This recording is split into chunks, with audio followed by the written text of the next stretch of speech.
Chers auditeurs de Christ, sans tarder, nous allons déjà comme ça planter le décor de ce matin. Le témoignage de ce matin, c'est une des personnes que nous avons au milieu de nous, ici à Yaoundé, à la personne de Malice Ndjomo. Elle va nous parler de son témoignage de conversion, comment est-ce qu'elle a rencontré Jésus-Christ dans sa vie. Certains rencontrent Jésus-Christ parce qu'ils ont des problèmes. D'autres rencontrent Jésus-Christ parce qu'il a compris qu'il est vraiment un pauvre pécheur. Il faut qu'il commence avec Jésus.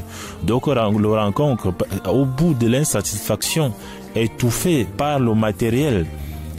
Oui, parce que le matériel n'a jamais satisfait. Donc, mais pour le cas de notre sœur, c'était celle que nous appelons notre sœur aujourd'hui. Elle était malade. Elle s'était donc rendue dans une campagne d'évangélisation du professeur Zacharias Tane Fomom.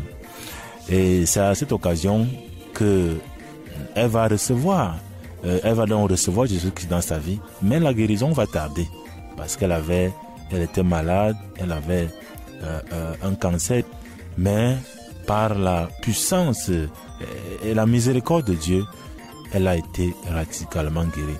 Il y avait déjà un envoi prévu pour sa tombe. Il y avait déjà un agent à prêter pour sa morgue.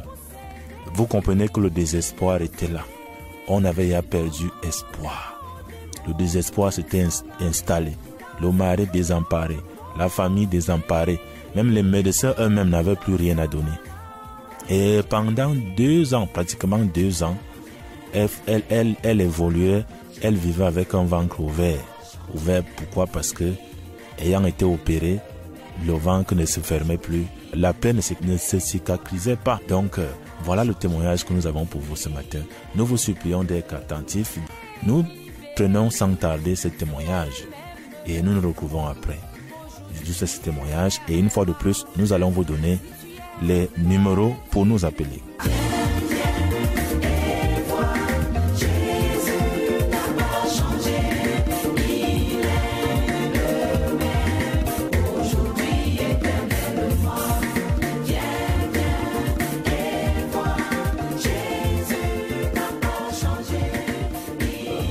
J'étais en 99 et c'était 1 an après mon mariage.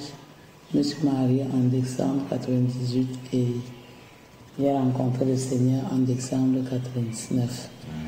Et déjà, dès qu'on s'est mariés, on avait besoin, on cherchait l'enfant et j'étais malade. On avait marché un peu partout sans solution. Et un jour, pendant qu'on cherchait toujours la guérison, donc quand je dis même pour rencontrer le Seigneur, c'était toujours parce qu'on cherchait la guérison. Mais ne sachant, on disait c'était les myomes, les ceci. Bon, c'est quand on cherchait la guérison et on est allé un peu partout. On n'a pas trouvé chez les Chinois, chez les marabouts, les comprimés par-ci, par-là. Avant de croire. Avant de croire, ça c'était avant de croire. Et un jour, il y avait des affiches devant notre porte. Il y avait une campagne d'évangélisation au stade de Biémassi, Acacia, organisée par le frère Zach. Donc c'était une semaine d'évangélisation en décembre. Et j'ai juste vu cela, j'ai dit à mon mari, comme j'ai vu là-bas, délivrance, guérison et tout, je lui ai dit que papa, partout on peut trouver la guérison. Si ici on part et on prie pour moi et on trouve la guérison, l'essentiel c'est qu'on soit guéri. Donc je ne regardais pas ce qui se passait derrière. Donc quand je partais là-bas, je partais chercher juste ma guérison. Ce soir-là, il a compris, mais lui, on lui avait déjà parlé de Dieu. Il a accepté. Et ce jour-là, c'est le pasteur Bindi Jean-Marie qui était déjà enfant de Dieu et en contact avec lui. Il nous avait invités même là-bas. Nous, quand j'ai vu les affiches, je ne savais pas qu'il était même là-bas dans cette communauté. Donc c'est là, ce soir, comme j'avais accepté, parce que c'est moi qui étais très dur, mon mari était facile. J'accepte, quand je vois cette affiche concernant ma santé, j'accepte d'aller là-bas. Et quand on arrive, on a prêché l'évangile, Donc ma santé même ne me disait plus tellement. J'ai écouté, le pasteur ne parlait que de ma vie. Mais à un moment, je me cachais même. À un moment, je dis que celui-ci m'a vu où? Pourquoi il ne veut que parler de moi, parler de mes pays, parler de ceci? Et ce qui m'a beaucoup plu, à la fin, il a dit qu'il y a quelqu'un qui t'aime. Malgré tout cela, il y a quelqu'un qui t'aime et qui a versé son sang pour toi, pour pardonner tes péchés. Et le seul mot-là m'a tellement touché que donc, dans tout ce que j'ai fait, il y a quelqu'un ici qui t'aime. Donc, parce que je partais à l'église catholique, hein, et j'étais même engagée là-bas très fort. Le mariage, même mariée, même à l'église catholique. Donc, j'ai fait toutes les étapes, communion, confirmation, jusqu'à mariage à l'église catholique. Donc, quand je suis allée là-bas, la façon dont il a prêché, ça m'a touché. Donc, le côté maladie, là, j'avais même oublié. Il a tellement parlé, il a demandé qui veut donner sa vie. J'étais prête à donner ma vie ce jour. Mais, j'étais seule. J'ai dit que je suis là seule. Il faut que mon mari écoute l'affaire-ci. Que lui aussi, que je n'aille pas. Il n'était pas avec moi ce jour-là. Il m'a laissé ça. Il faut qu'il écoute aussi ces merveilles. Je ne peux pas aller au ciel, tout ce que j'ai suivi, là, puisque je l'aimais beaucoup. Je dis que tout ce que j'ai suivi, il faut que je lui dise, il faut qu'il sache vraiment. Mais quand je rentre dans la maison, je dis, papa, ferme la boutique là, parce qu'on avait la boutique en ce moment. Pardon, fermons la boutique, on aille à dire que toi-même tu écoutes ce que j'ai écouté aujourd'hui. Donc, quand on part, il dit que papa, on a encore prêché ce jour-là. Il dit que papa, moi, je me lève, hein, c'est là où il me dit que il a donné sa vie quelques jours, toujours dans la même période. Donc, pendant que le pasteur Mbindi lui prêchait, mais comme il avait peur de moi, parce que j'étais très résistante. Vous avez à votre église. Et on était très engagés. Et tous les soirs, il partait souvent chez lui. Bon, je ne comprenais pas. Et c'est là où il me dit que maman, je l'ai fait il y a quelques jours. Et j'étais très contente. Je rentre une semaine après, quand on a fini là-bas, le pasteur Emmanuel Baya, c'est là, il avait l'enseignement, il a donné l'enseignement sur le baptême et tout. C'est comme ça qu'on s'est baptisé. Mais je n'avais pas encore la guérison que je partais chercher. Mais j'étais en paix. J'avais une paix en ce moment-là. J'étais tellement en paix. Avec tout ce que j'ai reçu là-bas, j'étais en paix. J'évoluais. Et un jour, j'étais déjà entré dans le mouvement de l'église, les jeunes, les ceci, les jeunes, c'était le moment où il y avait les croisades de prière, les jeunes, j'étais entré avec mon mari totalement. Et à la CMCI. C'est comme ça que un jour, je tombe, étant toujours dans le même problème de santé, je tombe dans le coma à la maison. Un matin, mon mari m'appelle, rien. C'est comment? Il appelle les frères et ils viennent. C'est comment une journée, je ne parle pas. Il m'amène à l'hôpital.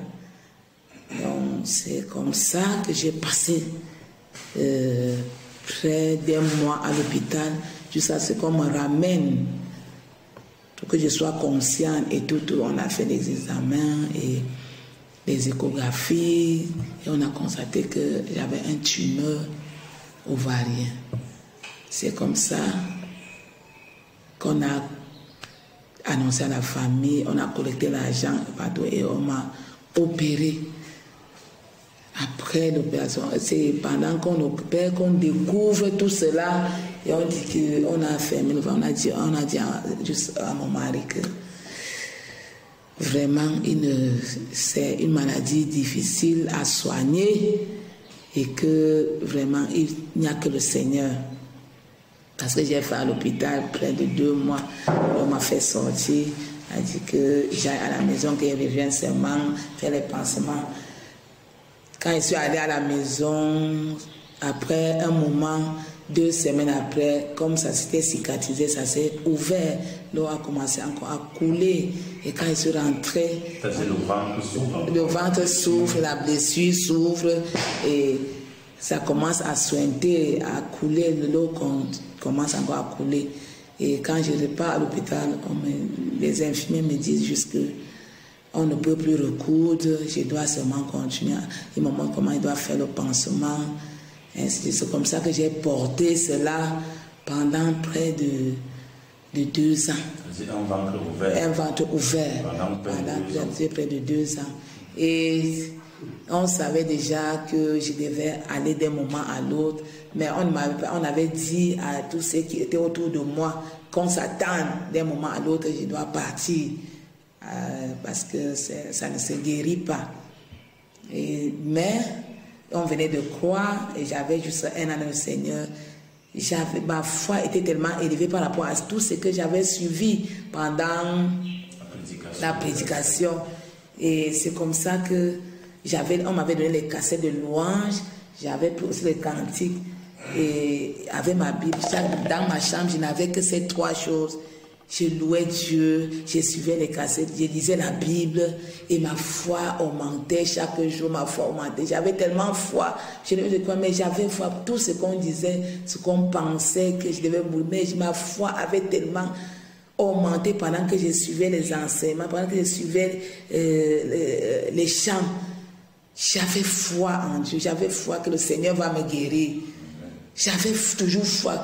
Donc quand j'entendais, de temps en temps, quand il y avait un petit palu, les membres de ma famille fouaient de coups, que peut-être le moment est arrivé, peut-être va partir. Et c'est comme ça que je proclamais que je ne vais pas mourir, je ne vais pas mourir, je ne vais pas mourir. Et c'est comme ça que je disais. En que temps, à part le ventre qui était ouvert, est-ce que tu mangeais normalement? Est-ce que ta santé, tu vaquais aux occupations? Mais tu étais juste couché? J'étais juste là, j'attendais là, mais je ne pouvais, je n'avais pas de force. J'avais tellement maigri. Ma part, on préparait, même on me donnait, des forces, ce n'était pas moi. Mon travail, c'était seulement la louange. J'étais dans ma chambre, la louange, ma Bible, j'étais couché, beaucoup plus couché. Et je me levais juste pour me laver et manger ce qu'on a apprêté. Et j'ai fait comme ça. Les prières des frères par-ci, par-là, parce que mon mari allait à l'église et il disait comment ça allait tous les jours. Et c'est comme ça. Un jour, un matin, puisque je faisais le pansement, matin, midi, soir. Oui, déjà, même pour ne pas aller quelque part hors du micro, tu disais même que normalement les médecins n'auraient pas dû t'opérer. Oui, parce qu'on m'avait amené, parce qu'après l'opération, comme on avait déjà dit que ça ne peut plus se fermer, on m'a amené un jour même chez le docteur Anomangu, qui était spécialiste du cancer. On m'avait amené pour le professeur Anomangu. Et lui-même, quand il m'examinait, il a demandé pourquoi on m'a opéré. Il a demandé pourquoi on a opéré. Donc, en principe, vous ne devez pas t'opérer. Parce que d'après ce qui est dedans, que le cancer, on n'opère pas comme ça. Et c'est ce qu'il avait dit ce jour-là, pourquoi on a opéré. Maintenant, un jour, et il a dit, et il a aussi dit que ma fille, ce n'est que Dieu qui, je ne peux rien, ce n'est que Dieu qui peut vraiment te guérir. Donc je ne peux rien te rassurer, mais il n'y a que Dieu, il faut regarder à Dieu. Et c'est comme ça que j'ai évolué en faisant les pansements, en priant, en louant. Donc c'était tout ce que je faisais. Et un matin, je me lève pendant que je fais les pansements, je sens juste un poids sur mon ventre, comment ça pèse. Comment ça pesait tellement. J'ai dit à mon mari que pourquoi ce matin la bande pèse comme ça. Je sens un poids. Donc c'était comme ça. La puissance de la louange. Dieu avait fait quelque chose. Quand j'enlève la bande, je sens juste l'eau qui coule. J'ai dit à mon mari que pardon, viens vite avec le seau. C'est comme ça qu'il vient déposer le seau. L'eau a coulé au moins près de... Ça devait me remplir le seau de 5 litres. l'eau a coulé, avec quelque chose comme une racine qu'on a enlevée, qu'on a déracinée de ton ventre, oui. C'était sorti. Et on a essayé même de brûler, ça n'a pas brûlé. On a amené même à l'hôpital, ça n'a pas brûlé. On a mis tout pour brûler, ça n'a pas brûlé. Et ça sort comme ça de l'ouverture de mon ventre, au niveau du nombril. Parce qu'on avait opéré du ventre de Joe jusqu'au niveau de nombril, jusqu'en bas. Alors, c'était totalement ouvert. Et au niveau de nombril, c'était sorti là. Et après, je me suis sentie légère ce matin quand l'eau a coulé et cette boule est sortie. Je me suis sentie légère. J'ai encore fait le pansement. Nous tous on était étonnés. Le lendemain, je me lève. Je vais faire le pansement comme d'habitude. Je regarde, rien n'a coulé, c'était sec. J'ai dit à mon mari que qu'est-ce que je vois? C'est sec. Il dit, hey, c'est le Seigneur a agi. Deuxième jour, parce que moi-même j'étais dépassée. Deuxième jour, j'ai continué à mettre la bande, à mettre le coton, essuyer, nettoyer. Puis ça, je devais essuyer avec l'alcool, le coton tous les jours et mettre la bande. Du lendemain, même chose. Il n'y avait rien, c'était sec. Après 3 jours, j'ai dit à mon mari, et c'est comme ça, après 3 jours même, c'était totalement fermé. Il n'y avait plus rien. J'ai dit, je commence à crier, à sauter. Je suis guérie, je suis guérie. C'est comme ça que je marche, je pars à l'église, je témoigne, je dis, je suis guérie, je suis guérie. Depuis, le ventre est fermé. Et c'est comme ça depuis ce jour jusqu'à ce moment. Mon ventre est normal, je vis, je marche, je danse. Et c'est depuis ce jour que je me suis engagée à louer Dieu de tout mon cœur. Amen. Alléluia, nous sommes à Jésus. Alléluia, alléluia, alléluia, à Jésus. Alléluia, Jésus est vivant. Alléluia, nous sommes à Jésus. Alléluia, alléluia.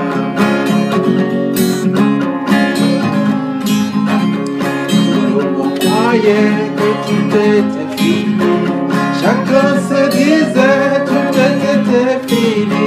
À quoi ça nous servit ces 3 années d'espoir? Puis en fin de compte de Jésus crucifié. Alléluia, gloire à Jésus. Alléluia, Jésus est vivant. Alléluia, nous sommes à Jésus.